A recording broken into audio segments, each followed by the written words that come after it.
अगर ध्यान रखिएगा, यहाँ से एक क्वेश्चन आपको एग्जाम जो डाउट का पूछ लीजिए।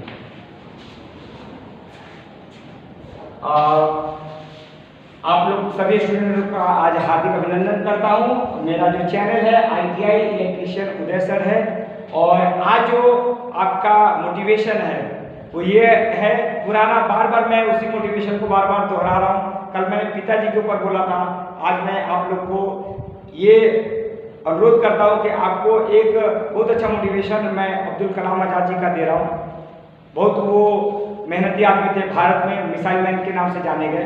ये बहुत अच्छा मोटिवेशन है कि आपको सूर्य की तरह चमकना है तो उसके पहले आपको सूर्य की तरह जलना पड़ेगा। जब तक जलोगे नहीं, जैसे आप भी धूप में आ रहे हो, जल के ही आ रहे हो, और चमकना है तो ये 4 घंटा 5 घंटा पूरे धूप तगड़ी है, गर्मी हो रही है, कभी कभी लाइटें आ रही है जा रही है, इसमें तपना है तो एक एक चीज पढ़िए, एक एक चीज जानकारी लेते रहिए और आगे बढ़िए। इसी शुभकामनाओं के साथ आज मैं आपको इलेक्ट्रीशियन में जो टॉपिक है वो एक्टिव कंपोनेंट क्या है, एक्टिव कंपोनेंट क्या है, पैसिव कंपोनेंट क्या है, इसको हिंदी में बताऊंगा। इसके अंतर्गत एक रजिस्टर, इंडक्टर, कैपेसिटर क्या होगा, इसी तीनों टॉपिकों की चर्चा होगी। सबसे पहले बता रहे हैं कंपोनेंट। कंपोनेंट से ही 2 भागों में टूटेगा कंपोनेंट। देखिए, आप ITI में जब जाएंगे तो आपको मिलता होगा कि टूल्स, इक्विपमेंट्स। तो टूल्स क्या होता है, आपका सपोज दैट हैमर हो गया, प्लायर हो गया, पेचकस हो गया, स्क्रू ड्राइवर हो गया, ये क्या हो गया आपके टूल्स हो गए। इक्विपमेंट क्या होगा, इक्विपमेंट का मतलब सामग्री, उपकरण। जैसे आपके मोटर हो गए, दीवारों में जितने सारे AC मोटर, DC मोटर, जो भी अन्य अन्य मोटर हैं उसके पैनल लगे हुए, ये सब कहाएंगे इक्विपमेंट। तो ITI tools and equipment, basic जो छोटी छोटी सामग्रियां होती हैं, छोटे छोटे जो उपकरण होते हैं वो आपके टूल्स कहे जाते हैं, और बड़े जो होते हैं वो आपके इक्विपमेंट कहे जाएंगे। ओके, अब आपको मैं टॉपिक जो पढ़ा रहा वो है कंपोनेंट। छोटे छोटे जो होंगे चीजें वो आपको कंपोनेंट कहे जाएंगे। जैसे आपको मैं एक वर्ड बोल दिया, कंपोनेंट कितने प्रकार के होंगे, तो कंपोनेंट आपके 2 प्रकार के होते हैं, एक एक्टिव कंपोनेंट होगा, एक आपका पैसिव कंपोनेंट होगा। धीरे धीरे एक एक चीज मैं समझा रहा हूँ। देखिए, एक्टिव आप ही एक्टिव हो, आपको बोला जाएगा कि लड़का बहुत सक्रिय है, क्या है, सक्रिय है। तो एक्टिव में बाबू, एक्टिव की एकदम ध्यान से सुनिए, इसका हो जाएगा सक्रिय, और पैसिव का हो जाएगा अक्रिय। अब यहाँ पर आपको एग्जाम में याद रखना पड़ेगा, सक्रिय का मतलब हुआ टूटी फूटी भाषा में फुर्तीला, एक्टिव का मतलब फुर्तीला, और पैसिव का मतलब निष्क्रिय, मतलब किसी काम का नहीं है। तो अक्रिय कह दो या इसको निष्क्रिय, अक्रिय कह दो या निष्क्रिय कह दो। अब आगे मैटर आपका R, आपका ये L, ये आपका C।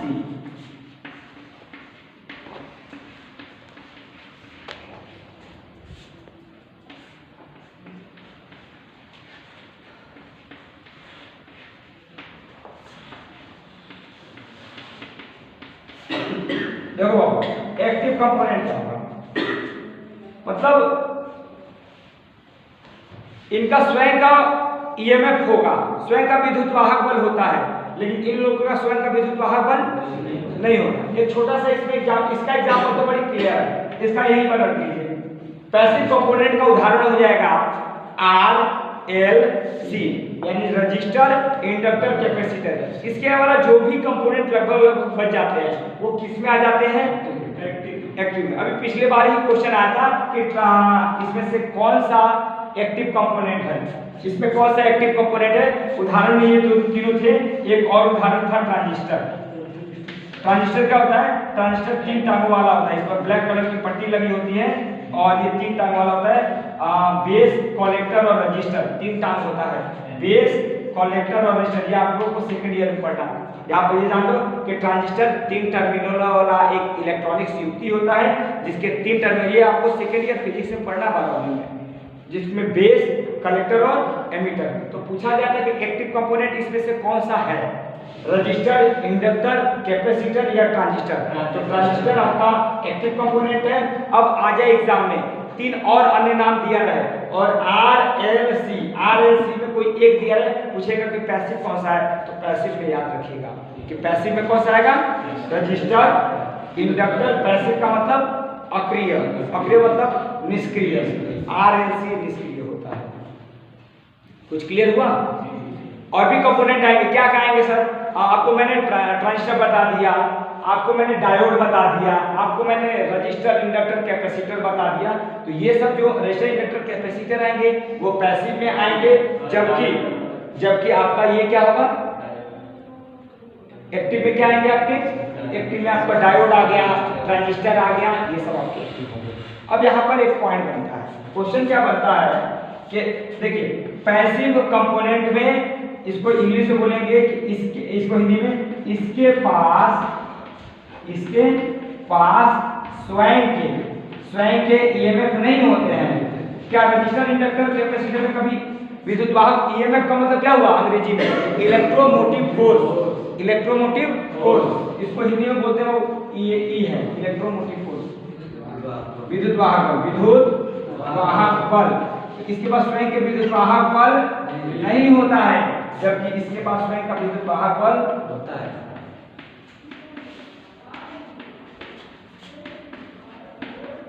इसको इंग्लिश बोलते हैं कि passive component are those component which has no sources of EMF, जिसके पास कोई स्रोत नहीं है। जैसे आपके पास पढ़ने का कोई स्रोत नहीं है, रहने का कोई स्रोत नहीं है, मड़ई में रह रहे तो इसके पास भी ये दूसरे पर निर्भर रहता है और इनके पास होगा। देखो अब जैसे इसमें ट्रांसफार्मर बोलते हैं तो ट्रांसफार्मर का कॉइल तो इसके अंतर्गत आ जाएगा, लेकिन ट्रांसफार्मर में क्या होता है, आपका दो तरह के इंडक्शन होते हैं, एक म्यूचुअल इंडक्शन, एक सेल्फ इंडक्शन। तो आपको बताया था कि सेल्फ इंडक्शन में ऑटो ट्रांसफार्मर पर काम करता है, जबकि ऐसे ट्रांसफार्मर आपको एग्जाम में पूछ दे या ऐसे बेसिकली कोई पूछ दे कि ट्रांसफार्मर किस सिद्धांत पर काम करता है, तो आप बताएं कि transformer mutual induction, mutual induction का मतलब सह प्रेरण, अन्योन्य प्रेरण के सिद्धांत पर काम करता है, जबकि ऑटो ट्रांसफार्मर आपका सेल्फ इंडक्शन पर काम करता है।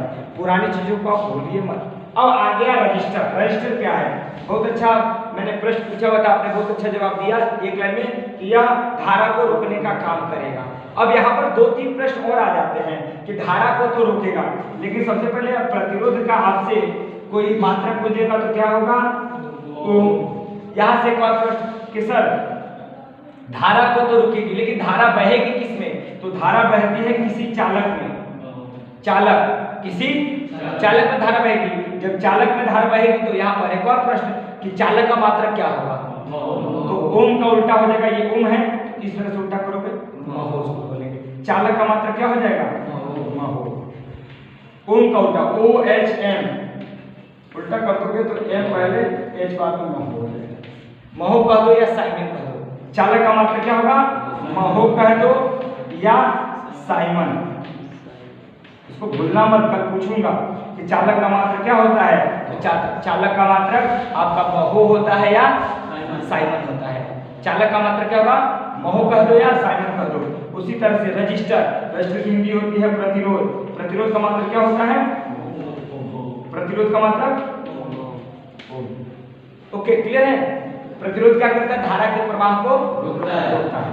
अब आगे बात बाबू इंडक्टर की। ये इंडक्टर एक तरह का कॉइल होता है।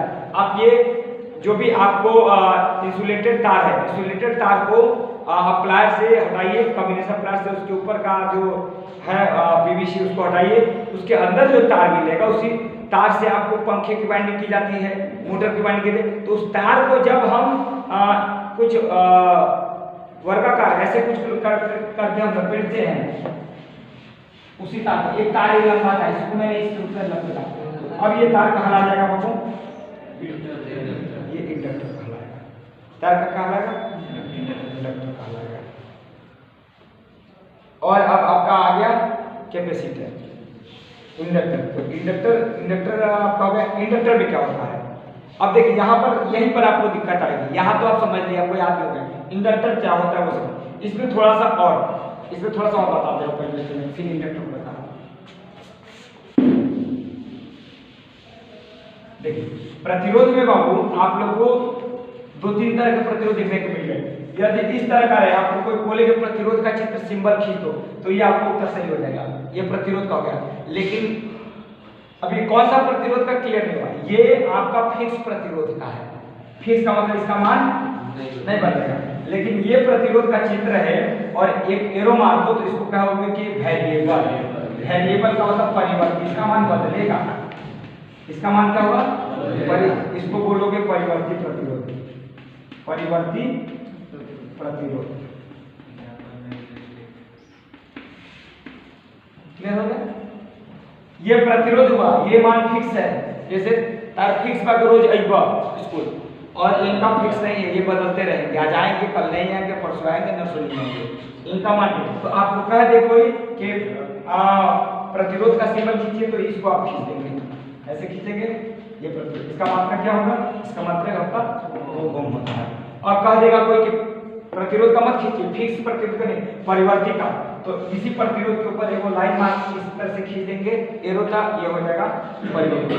परिवर्ती प्रतिरोध किसे कहते हैं, वैसा प्रतिरोध, परिवर्ती नाम में ही छिपा हुआ है बोर्ड, तो वैसा प्रतिरोध जिसका मान बदलता रहता है उसका परिवर्ती प्रतिरोध। अब इसमें पूछा जाता है प्रश्न कि परिवर्ती प्रतिरोध का एक उदाहरण दीजिए, तो परिवर्ती प्रतिरोध का सबसे अच्छा उदाहरण आपका रिओस्टेट है, ब्लैक कलर का होता है, जो ओपन चेक करोगे तो प्रतिरोध का मान घटे पड़े, वो सबसे अच्छा उदाहरण है। अब ये पूछा जाता है प्रश्न कि जो परिवर्ती प्रतिरोध होगा या उसमें जो तार लपेटा रहता है, देखना ब्लैक कलर का होगा, पतला पतला तार करके लपेटा, वो तार किस धातु का होता है, मैग्नीन या यूरेका का होता है, मैग्नीन या यूरेका का होता है, उसको रखते रहिए। क्लियर है आपका मैटर, मैग्नीन या यूरेका। तो आपका आर हो गया रजिस्टर, यानी रजिस्टर हो गया। रजिस्टर में आपने दो प्रकार के रजिस्टर पढ़ लिया, एक फिक्स रजिस्टर है, दूसरा रजिस्टर कौन सा है, हाँ बदलने वाला। तो बदलने वाले को बोलेंगे परिवर्ती, अंग्रेजी में बोलेंगे वेरिएबल। वेरिएबल मतलब बदलने वाला, बदलने वाले को हिंदी में परिवर्ती। दो तरह के परिवर्तन अब हम चर्चा करेंगे, आपको इंडक्टर पर, कैपेसिटर पर ध्यान दीजिए।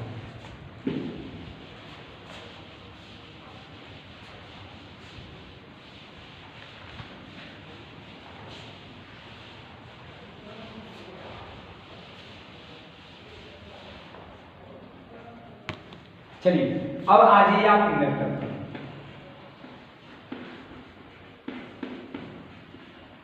देखिए एक तार की वायर था, एक चालक था, एक चालक को कुछ आपने इस प्रकार का एक रूप दे दिया, यही चालक अब क्या कहलाया, ये वायर इसमें कहलाया था, ये क्या कहलाया था, वायर। अब ये क्या कहलाया, इंडक्टर। इंडक्टर, हाँ एक चीज उसमें छूट रहा है, इसमें नहीं छूटा है। ये इंडक्टर का मात्रा क्या होगा, उसका बोले से यस वेरी गुड, इसका मात्रा क्या होगा, वो आप लिख लीजिए हेनरी, और प्रतिरोध का मात्रा ओम। यही पर तुलना करते हुए बता रहे हैं। ये आपका क्या हो गया, दो प्लेटों के बीच कोई डाइलेक्ट्रिक पदार्थ भरा गया, इसको बोलेंगे अंग्रेजी में कैपेसिटर। क्या बोलेंगे, कैपेसिटर। और इसको हिंदी में आप क्या बोलेंगे, संधारित्र। संधारित्र। और यहाँ पर जैसे आपने बताया, इसको बताया आपने इंडक्टर, और इसको हिंदी में हो जाएगा, उसको हो जाएगा कैपेसिटर का संधारित्र, और इसका हिंदी में हो जाएगा प्रेरकत्व। ये पूछा जाएगा। इंडक्टर को हिंदी में क्या कहते हैं, प्रेरकत्व। इसका मात्रक क्या होता है, हेनरी। कैपेसिटर को हिंदी में क्या कहते हैं, संधारित्र। और इसका जो मात्रक है वह हो जाएगा फैराड, एग्जाम में आता है। इसका जो मात्रक है वो क्या है,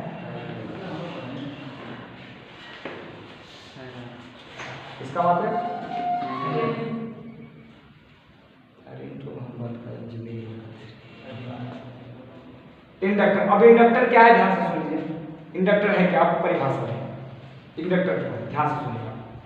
इंडक्टर में आप सप्लाई यहाँ से देते हो तो मोटर वाले रेशम क्या होता है, इसमें सप्लाई जाएगी और इसमें से निकलने के चुंबकीय बल रेखाएं, चुंबकीय बल रेखा निकलेंगे। तो इंडक्टर एक प्रकार का या प्रेरकत्व एक प्रकार का इलेक्ट्रिकल युक्ति है, ठीक है, जो धारा के प्रवाह को, ठीक है, जो धारा के प्रवाह को स्टोर करता है।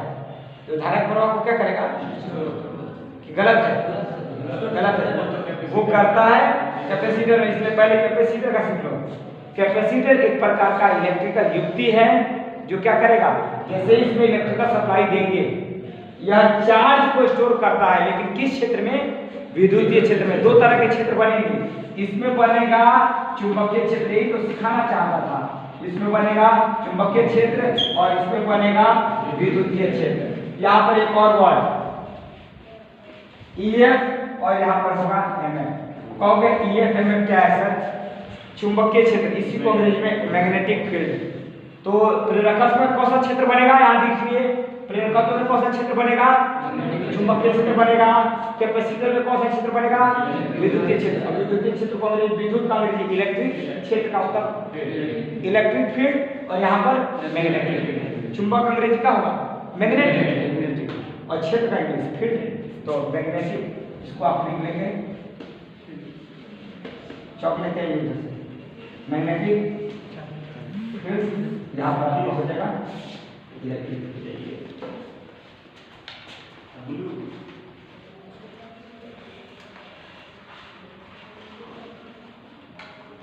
क्लियर हो गया आपका? डाउट है? एक बार और सुनिए। अब कैपेसिटर एक प्रकार का इलेक्ट्रिकल युक्ति है। ये दोनों प्लेट है, ये दोनों प्लेट ऐसे सैंडविच की तरह रहेगा। इसमें जो भरा जाता है उसको बोला जाता है डाइलेक्ट्रिक, इंग्लिश में डाइलेक्ट्रिक, हिंदी में पैरावैधता। ठीक है, इसमें आपने भर दिया। अब जो आवेश संग्रहित होगा वह आवेश किस क्षेत्र में संग्रहित होता है, और इसमें फ्लक्स संग्रहित होता है चुंबकीय क्षेत्र से। फ्लक्स एक दूसरे को काटता है, फ्लक्स एक दूसरे को काटता है। ओके, तो इसमें फ्लक्स संग्रहित होगा, लेकिन चुंबकीय क्षेत्र में इसमें आवेश संग्रहित होता है। लिख लीजिए, इसमें तो लिख लीजिए। संधारित्र एक प्रकार का इलेक्ट्रिकल युक्ति है। संधारित्र एक प्रकार का इलेक्ट्रिकल युक्ति है जो संधारित्र एक प्रकार का युक्ति है जो आवेश को संग्रहित करता है विद्युतीय क्षेत्र में। आवेश को संग्रहित करता है विद्युतीय क्षेत्र में। लिख लीजिए, कल पूछूंगा संधारित्र क्या है। तो संधारित्र एक प्रकार का इलेक्ट्रिकल युक्ति है, ये तो इसमें भी होगा इलेक्ट्रिकल युक्ति है, लेकिन आवेश को संग्रहित करता है। आवेश का मतलब प्लस और माइनस। आवेश दो प्रकार का होता है ना, चार्ज कितने प्रकार का, दो प्रकार का, एगो प्लस चार्ज एगो माइनस चार्ज। तो आवेश को संग्रहित करता है किंतु विद्युतीय क्षेत्र में, और ये फ्लक्स को प्रेरकत्व फ्लक्स को संग्रहित करता है लेकिन चुंबकीय क्षेत्र में। इसमें लिखिए, आवेश को संग्रहित करता है विद्युतीय क्षेत्र में, आवेश को संग्रहित करता है विद्युतीय क्षेत्र में, आवेश को संग्रहित करता है किंतु विद्युतीय क्षेत्र में।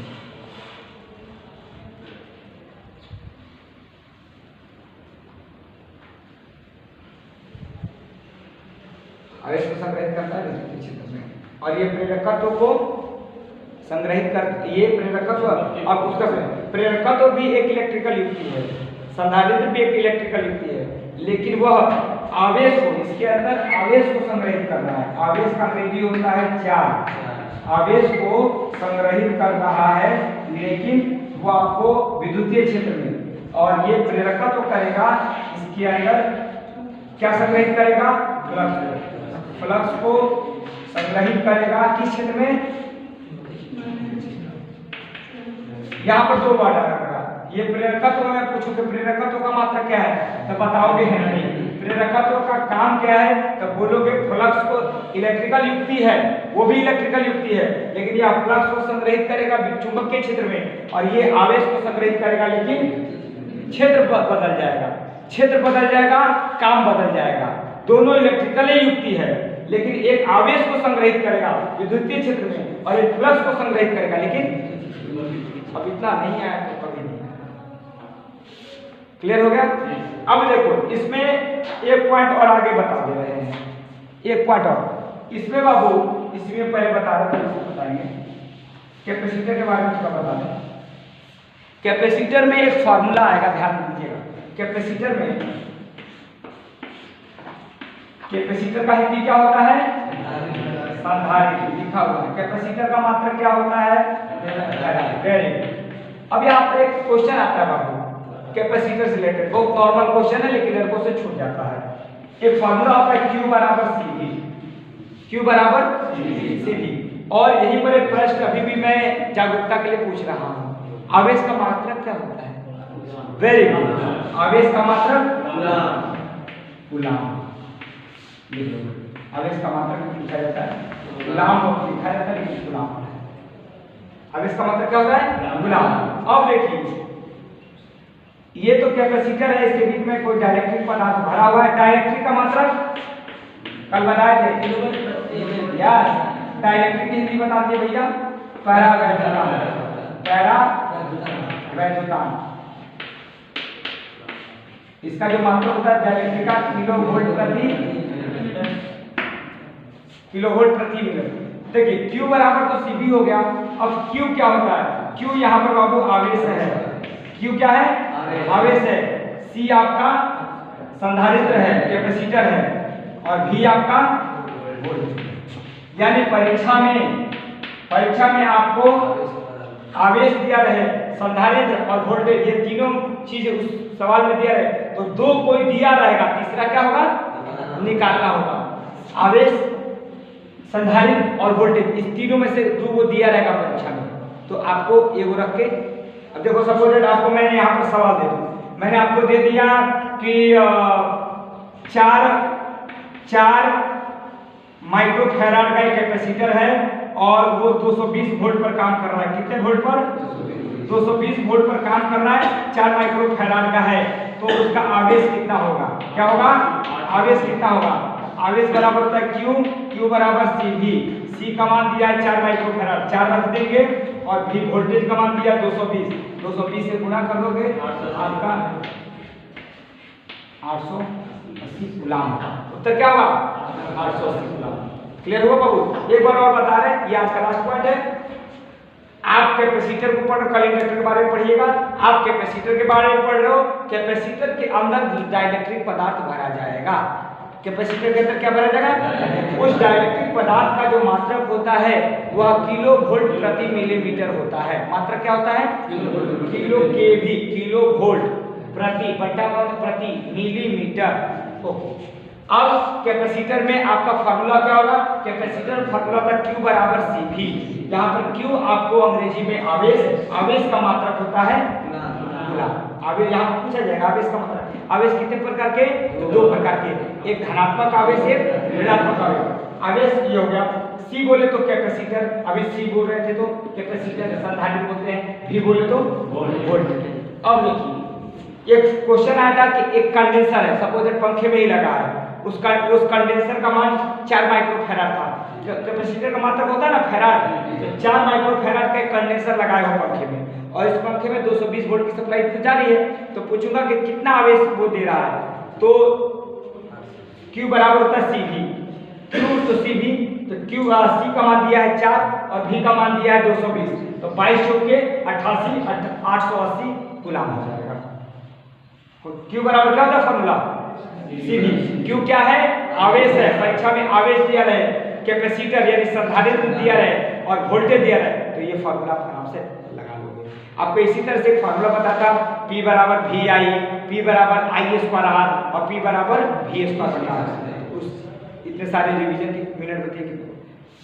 आप सब अच्छे से इसको, आपको रजिस्टर, इंडक्टर, कैपेसिटर, इसको आप अच्छे तरीके से क्या कर लीजिए, इसको अच्छे से आप लोग क्या कीजिए, पढ़ लीजिए। तो सबसे पहले आप लोग क्या कीजिएगा, आज का जो टॉपिक मैंने पढ़ाया कंपोनेंट छोटे छोटे आपके उपकरण होते हैं। कंपोनेंट में बातें आ गई थी 2, एक एक्टिव कंपोनेंट, पैसिव कंपोनेंट। तो एक्टिव कंपोनेंट में जो एक्टिव कंपोनेंट में आपका हो जाएगा सक्रिय ट्रांजिस्टर हो गया, डायोड हो गया। अब पैसिव कंपोनेंट में अब कोई परिभाषा पूछ सकता है कि एक्टिव कंपोनेंट की परिभाषा क्या है, तो वैसे उपकरण, वैसे छोटे छोटे मतलब उपकरण जिसमें स्वयं का विद्युत वाहक बल होता है, तो एक्टिव कहेंगे। हमारे पास खुद का फुर्तीलापन है, तो वो एक्टिव कंपोनेंट, स्वयं का विद्युत वाहक बल।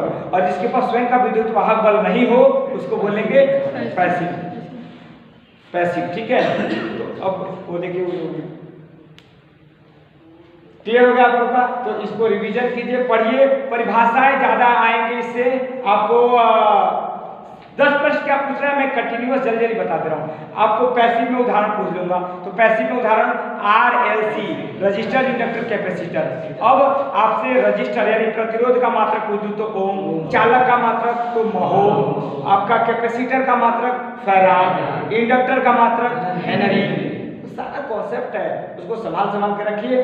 कैपेसिटर क्या करता है तो सर आवेश को संग्रहित करेगा, लेकिन किस क्षेत्र में? विद्युत क्षेत्र में। फ्लक्स को संग्रहित करेगा लेकिन चुंबकीय क्षेत्र में। क्लियर कट है। Q बराबर फार्मूला होता है सीधी, मान रख के मैंने निकाल दिया।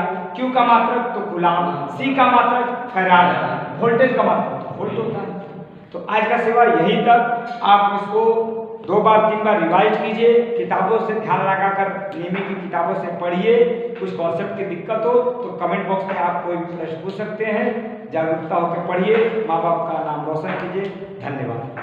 और ITI इलेक्ट्रीशियन उदय सर चैनल को लाइक कीजिए, सब्सक्राइब कीजिए, शेयर कीजिए।